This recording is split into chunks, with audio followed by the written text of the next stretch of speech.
नमस्कार, स्वागत है आप सभी का। आज की इस वीडियो में अपन BHU, PET, MSc maths entrance 2020 का पेपर सॉल्यूशन करेंगे मैथमेटिक्स का। इसमें अपन कंप्लीट ग्रुप थ्योरी क्वेश्चन करने वाले हैं। तो इस वीडियो में अपन टोटल 5 क्वेश्चन करेंगे। टोटल ग्रुप थ्योरी से 10 क्वेश्चन पूछे गए थे। 3 क्वेश्चन थे जो नंबर थ्योरी पे और फंक्शंस पे थे, उनको भी अपन देख लेंगे। टोटल 10 में से 5 इस वीडियो में, 5 अपन इसके नेक्स्ट पार्ट में करेंगे। तो इस वीडियो के साथ और नेक्स्ट वीडियो के साथ ही आप देखेंगे कि 2020 में जितने भी सेंट्रल यूनिवर्सिटी थे, एचसीयू, बीएचयू, सीयूसीईटी, जेएनयू और डीयू, इन सभी के पेपर अपन सोल्व कर चुके होंगे। तो आप देखेंगे कि सीयूसीईटी और बीएचयू में कुछ कॉमन क्वेश्चन आते हैं। जेएनयू और डीयू का पेपर का पैटर्न लगभग सेम सा रहता है। एचयू का इनका बीच का रहता है। जेएनयू और डीयू का पेपर पैटर्न सेम रहता है। जेएनयू का सबसे टफ होता है, फिर डीयू का, फिर आप बोल सकते हैं कि एचयू का, और उसके बाद आप बोल सकते हैं कि बीएचयू एंड सीयूसीईटी। तो यहाँ से आपको एक आइडिया लग जाएगा कि बीएचयू और सीयूसीईटी में कैसे क्वेश्चन आते हैं, डीयू और जेएनयू में कैसे आते हैं। इन सभी सेंट्रल यूनिवर्सिटी के ग्रुप थ्योरी क्वेश्चन मैं आपको एक साथ प्रोवाइड कर दूंगा एक प्ले लिस्ट में, तो आप जरूर देखें। आपको अगर कुछ भी समझ नहीं आता, आप सॉल्यूशन देखेंगे तो सॉल्यूशन से ही आपको बहुत कुछ आइडिया लग जाएगा कि किस प्रकार के क्वेश्चन पूछे जा रहे हैं, किस प्रकार का कॉन्सेप्ट है वो बार बार रिपीट हो रहा है, कौन सा पार्ट इंपॉर्टेंट है, किस टॉपिक से ज़्यादा क्वेश्चन आ रहे हैं। और आप देखेंगे कि सीयूसीटी और बीएचयू में आपने अगर 2016 वाला पेपर सॉल्यूशन आपने देखा हो, 2020 वाला देखा हो, तो वहाँ पे क्वेश्चन रिपीट हो रहा था। वो क्वेश्चन बीएचयू 2020 में भी रिपीट हो गया। तो आप देखें किस प्रकार से क्वेश्चन रिपीट हो रहे हैं। कहने का मतलब ये है कि आपको कंप्लीट आइडिया लग जाएगा ग्रुप थ्योरी से कैसे क्वेश्चन आ रहे हैं, क्योंकि आपने 5 सेंट्रल यूनिवर्सिटी इंपॉर्टेंट मैन ये पांचों ही हैं। इन्हीं पांचों के अगर आपने सारे के सारे पेपर देख लिए तो आपको ऐसे तो आइडिया लग ही जाएगा कि 2020 में कैसे क्वेश्चन आए थे, 2021 में कैसे आ सकते हैं, कौन सा पार्ट इंपॉर्टेंट है। और आपके इसके प्रीवियस ईयर की पेपर सॉल्यूशन और डिस्कशन के लिए आप Telegram channel exponential mathematics join कर सकते हैं। और डिस्कशन ग्रुप के लिए आप क्या करना, @exponential mathematics 2531 अगर सर्च करेंगे तो आप इसके डाउट ग्रुप में पहुंच जाएंगे। और इसका व्हाट्सअप ग्रुप भी है, जिसका लिंक भी आपको वीडियो के डिस्क्रिप्शन बॉक्स में मिल जाएगा। अपन इसके एक एक करके सारे क्वेश्चन सोल्व करते हैं। तो यहाँ पे पहला क्वेश्चन ऐसा है, तो बेसिक कॉन्सेप्ट पे बेस्ड क्वेश्चन है। यानी कि यहाँ पे आपको पूछा गया है कि which one of the following statement is incorrect statement, कौन सा इनकरेक्ट स्टेटमेंट है यहाँ पे। तो पहला होता है कि N cross is monoid, Klein group is an abelian group, Z7 cross mod 7 is group, Z7 Z negative is semi group. इसका लास्ट वीडियो मैंने अपलोड करा था, उसमें थोड़ी मिस्टेक हो गई थी, इसलिए उसको डिलीट करना पड़ गया।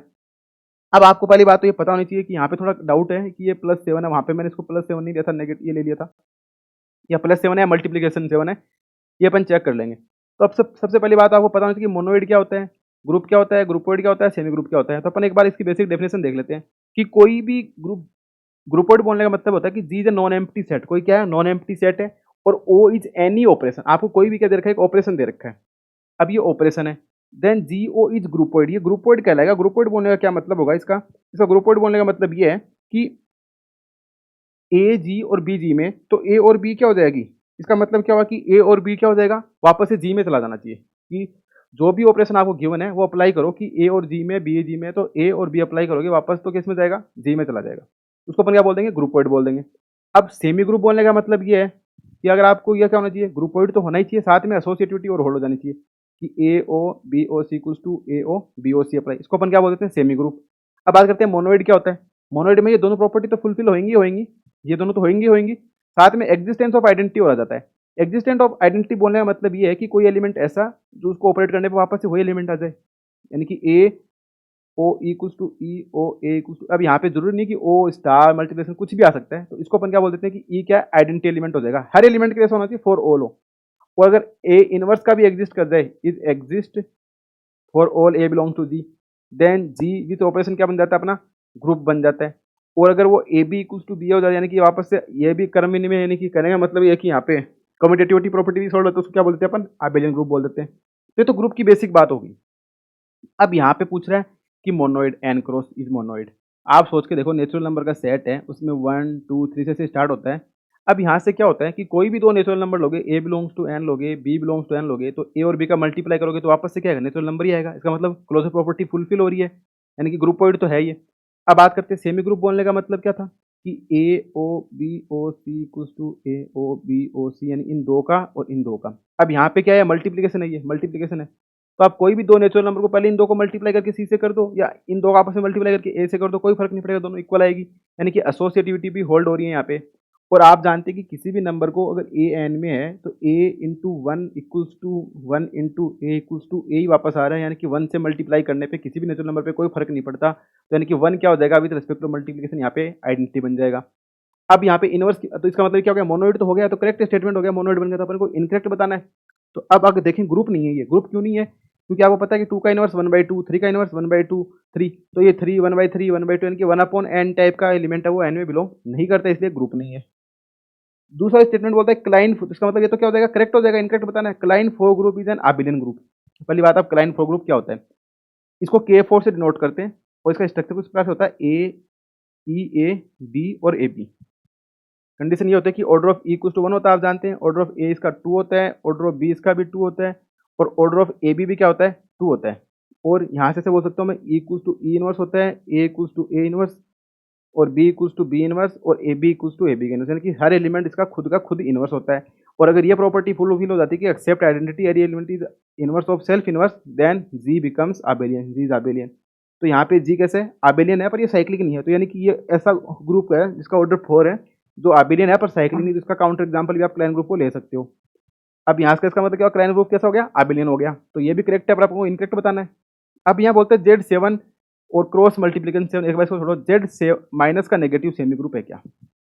अब आपको पता होगा कि इंटीजर लेते हैं, जेड इंटीजर कैसे आएंगे, 0 प्लस माइनस का 1 प्लस माइनस का 2 प्लस माइनस का 3 सब आते जाएंगे।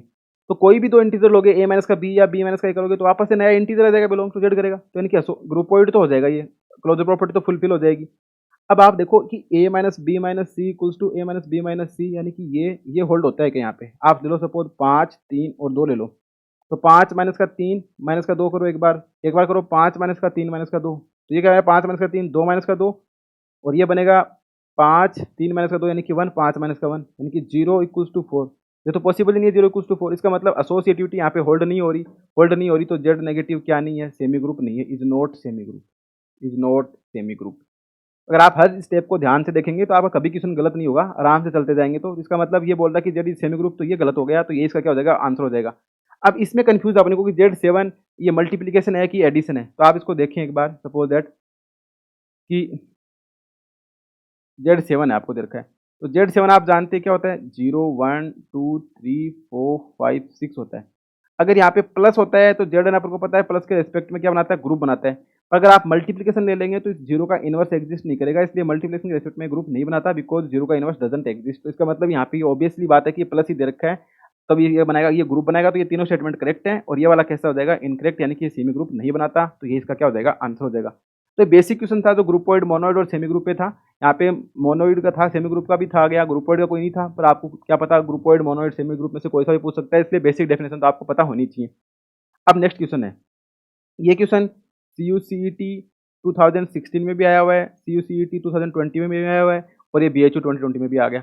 तो इस प्रकार के क्वेश्चन को आप ध्यान रखें और नोटिस कर लें कि let G equals to A, B, AB belongs to R and A non zero, यानी कि A और B कैसे रियल नंबर, इसमें A नॉन जीरो यानी कि पहला टपल नॉन जीरो है, B ए ग्रुप। अब यहाँ पे इसने बोल दिया कि ग्रुप है, जबकि CUCET वाले में बोला गया था कि ये ग्रुप होगा कि नहीं होगा, आपको चेक भी करना था कि ये ग्रुप है कि नहीं, और वहाँ पे पूछा था इसके आइडेंटिटी एलिमेंट क्या है और इनवर्स एलिमेंट क्या है। पर यहाँ पे इसने बोल दिया कि with respect to this binary operation ये ग्रुप है, और डिफाइन इस प्रकार से कि A, B star C, D कुछ हो जाता है AC, BC plus D for all A, B, C, D belongs to G, then the inverse of 2, 3। तब अपन को 2, 3 का इनवर्स बताना है, और ये आपको ऑपरेशन यहाँ पे गिवन है।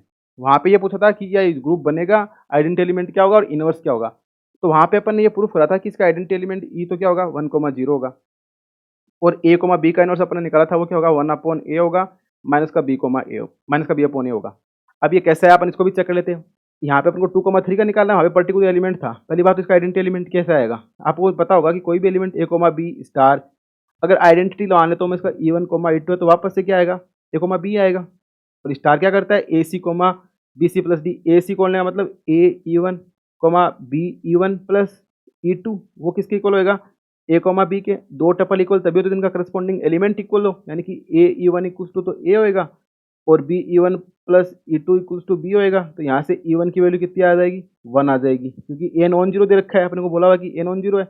जैसे E1 की वैल्यू 1 पुट कर दोगे तो B plus E2 equals to B आ गया, यानी कि E2 की वैल्यू 0 आ गई। तो यहाँ से आइडेंटिटी एलिमेंट अगर E को आप E1, E2 बोलते हो तो उसकी वैल्यू कितनी आ जाएगी, 1, 0 आ जाएगी। तो आइडेंटिटी एलिमेंट तो 1, 0 आ गया।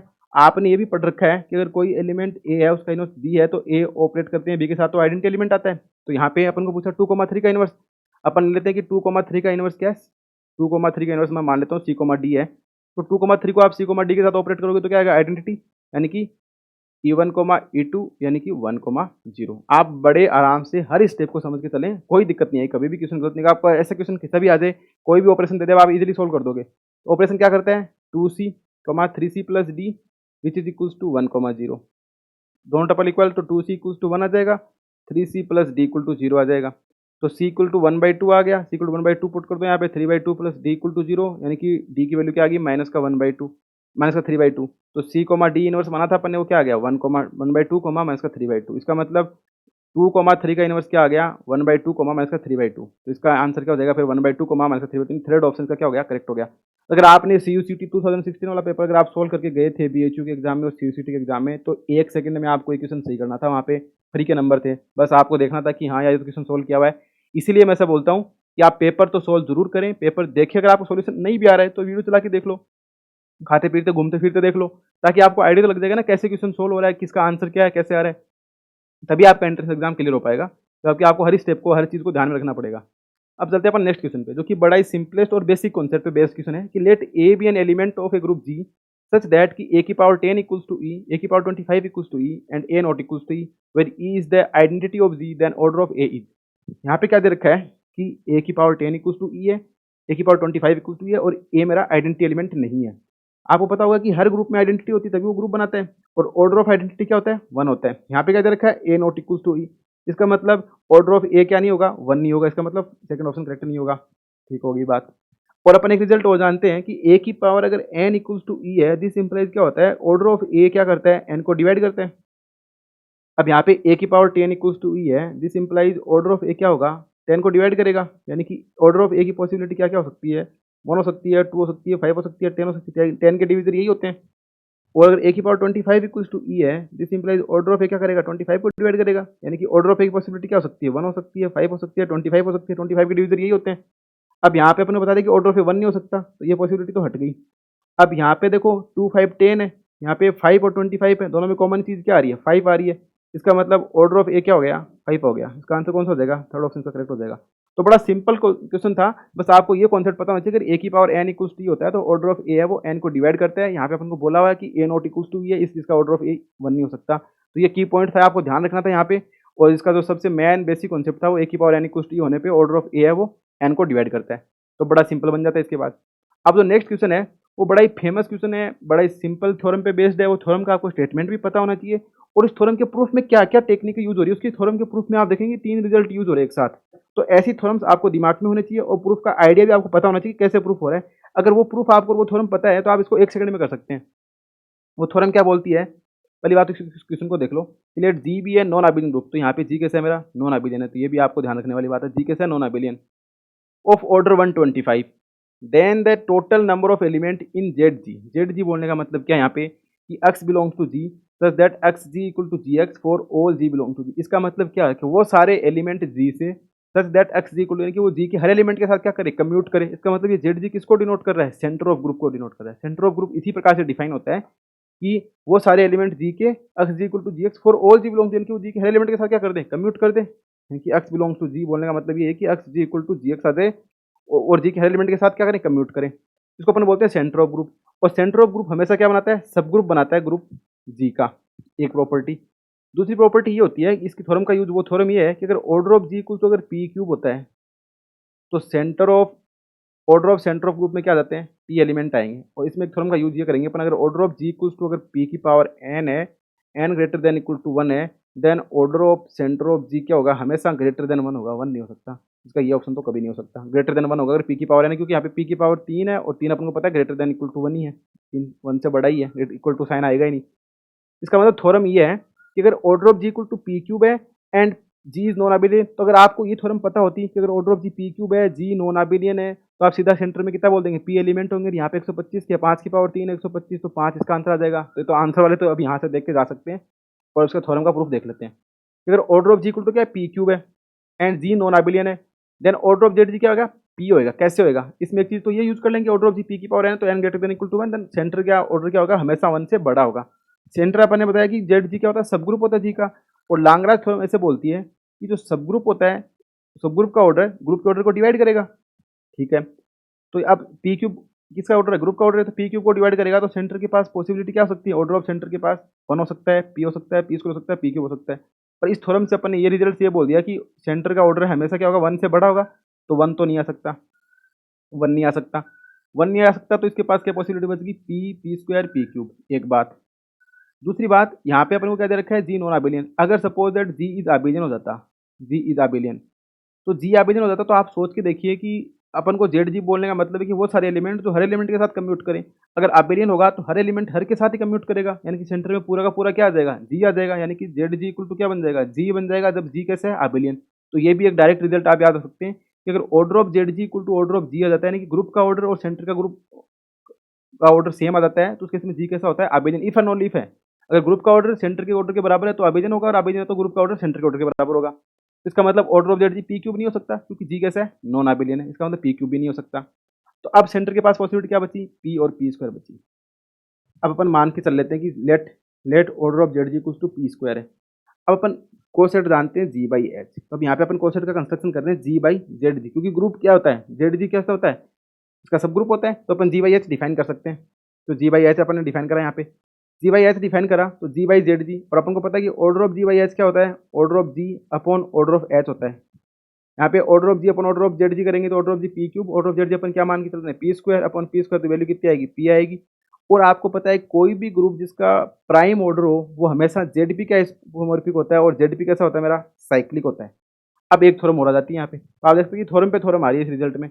वो थ्योरम क्या बोलती है कि अगर जी अपॉन जेड जी अगर साइक्लिक है, if and only G abelian. अब यहाँ से अपन को पता चल रहा है कि जी अपॉन जेड जी है वो जेड पी का आइसोमॉर्फिक है, जेड पी मेरा साइक्लिक है, तो जी अपॉन जेड जी भी क्या बन जाएगा, साइक्लिक बन जाएगा। और जैसे जी अपॉन जेड जी साइक्लिक बनेगा, इस थ्योरम से जी कैसा होगा, अबेलियन होगा। परंतु अपन को पता है जी अपन को कैसे दे रखा है, नॉन अबेलियन दे रखा है। इसका मतलब ये गड़बड़ कब हो रही है, जब अपन ऑर्डर ऑफ जेड जी क्या लेके चल रहे हैं, पी स्क्वायर लेके चल रहे हैं, उस केस में कैसा आ रहा है, अबेलियन। इसका मतलब order of Z G P square नहीं हो सकता। तो क्या पॉसिबिलिटी बनेगी ऑर्डर ऑफ जेड जी के पास, तो ऑर्डर ऑफ जेड जी क्या बनेगा, मेरा पी बनेगा। इसका मतलब इसका आंसर क्या हो जाएगा, पी आ जाएगा, कि अगर जी इक्वल टू पी क्यूब है तो order of Z G P होगा। यहाँ पे 125 है जो कि 5 की पावर 3 है, तो 5 प्राइम नंबर है, तो इसका मतलब number of element in Z G equal to 5, तो फर्स्ट ऑप्शन इसका करेक्ट हो जाएगा। अब चलते हैं अपन नेक्स्ट क्वेश्चन पे। नेक्स्ट क्वेश्चन क्या बोलता है, वो भी बड़ा सिंपल सा क्वेश्चन है। नेक्स्ट क्वेश्चन भी आपको ऐसे क्वेश्चन और प्रैक्टिस करने हैं, तो आप IIT जेम 2016 से लेके 2020 का पेपर ग्रुप 3 का देख सकते हैं, वो भी मैंने सोल्व किया हुए हैं, तो वहाँ से आप इसको आइडिया और मिल जाएगा आपको। अब यहाँ पे क्या है कि the number of element of order 8 in permutation group S6। यहाँ पे क्या कर रहा है कि S6 में आपको परमोटेशन में कितने 8 ऑर्डर के एलिमेंट बताने हैं, ठीक है। अब आपको इस प्रकार क्वेश्चन जब भी आए तो आपको SN होता है ना, SN, तो उसमें जो N होता है इसका अपन क्या करते हैं, पार्टीशन करते हैं। और इसका पार्टीशन इस प्रकार से करते हैं कि आप अगर ऐड करो ना, सम करो उस पार्टीशन, तब तो एन आना चाहिए। और जो साइकिल बना रहे हो इस पार्टीशन की, उस साइकिल का जो एलसीएम लो आप, जितनी भी साइकिल, उस एलसीएम क्या करना चाहिए, वो कोई नंबर डी आना चाहिए, जहाँ पे डी क्या है, अगर पूछा ना number of element of order D in S N, तो उस पार्टीशन का ऐड करने पे तो एन आना चाहिए। और जो आप साइकिल ले रहे हो जितने जितने पार्टीशन की, उसका एलसीएम क्या आना चाहिए, डी आना चाहिए। अपन एग्जाम्पल देखेंगे, एग्जाम्पल से और क्लियर हो जाएगा आपको। कहने का मतलब ये, अगर जैसे मानो सपोज आपने एस एन लिया, तो उसमें ये 2 साइकिल हो सकती है, 3 साइकिल हो सकती है, 4 साइकिल हो सकती है। सपोज दैट ये आप S7 की बात कर रहे हो, यहाँ पे सॉरी S9 हो गया। तो देखो मैंने 3 साइकिल बना दी, 2 + 3 + 4, ये मैंने पार्टीशन कर दिया SN का। एक पार्टीशन है, और पार्टीशन भी पॉसिबल हो सकते हैं, अपन देखेंगे कितने पार्टीशन हो सकते हैं। तो देखो 2 + 3 5 5 9 हो गया। अब इसका एलसीएम कितना आ रहा है, देखो 2 3 4 का एलसीएम कितना होता है, 12 हो जाता है। तो इसका अब इसका मतलब क्या होगा, इस एलिमेंट का, इस पार्टीशन से अपन को 12 ऑर्डर का एलिमेंट मिल रहा है। अब इसी प्रकार से अपन को क्या बताना है कि element of order 8 in S6 बताना है। तो इसका फॉर्मूला तो ये होता है कि number of element of order D in S N, ऐसा निकालते हैं। इस फॉर्मूले की जरूरत नहीं पड़ेगी, पहले अपन ये देख लेते हैं, इस फॉर्मूले को भी समझेंगे। पहले अपन इस क्वेश्चन को सोल्व कर लेते हैं कि आपको क्या दे रखा है, S6 में 8 ऑर्डर का बताना है। तो आपको पहले 6 के पार्टीशन करने पड़ेंगे, कि उनको ऐड करने पे तो 6 है और एलसीएम देने पे 8 है, तो 6 के पार्टीशन टोटल 11 बनते हैं। कैसे बनते हैं, एक तो 6 साइकिल एक साथ ले लो, एक 5 + 1 ले लो, एक आप 4 + 2 ले लो, एक आप 3 + 3 ले लो, एक आप 3 + 2 + 1 ले लो, एक आप 2 + 2 + 2 ले लो, एक आप 2 + 1 + 1 + 1 + 4 टाइम्स ले लो, एक आप क्या करो 1 + 1 + 4 ले लो, एक आप 3 + 1 + 1 + 1 ले लो, और एक आप 2 + 1 + 1 + 2 ले लो, और 1 + 1 + 1 + 1 + 6 टाइम्स, तो 1 2 3 4 5 6 7 8 9 10 11, तो टोटल 11 पार्टीशन बन गए। अब देखो इसका बोलने का मतलब ये एक 6 साइकिल है, और 6 साइकिल का ऑर्डर कितना होता है, ऑर्डर पॉसिबल ऑर्डर पता लग जाएगा, यहाँ से 6 होता है। ये एक 5 साइकिल है, एक 1 साइकिल है, तो 5 और 1 का एलसीएम 5 होता है। ये एक 4 साइकिल है, एक 2 साइकिल है, तो 4 और 2 का एलसीएम 4 होता है। ये एक 3 साइकिल ऑर्डर कितना हो सकता है, 3। ये एक 3 साइकिल है, एक 2 साइकिल है, एक 1 साइकिल है, तो इनका ऑर्डर कितना हो जाएगा, एलसीएम 6 आ जाएगा। ये 2 साइकिल का ऑर्डर 2 हो जाएगा, यहाँ पे 2 साइकिल 1 साइकिल, इनका एलसीएम 2 आएगा। ये 1 साइकिल 4 साइकिल ऑर्डर 4, यहाँ से ऑर्डर 3, यहाँ से ऑर्डर 2, यहाँ से ऑर्डर 1। तो ये तो क्या है, possible order of any element in S6। तो S6 में 5 4 3 6, तो मैक्सिमम 6 ऑर्डर आ सकता है। अपने को पूछा है ऑर्डर ऑफ 8, तो आप सोच के देखो ऑर्डर 8 तो यहाँ में से किसी से भी नहीं आ सकता।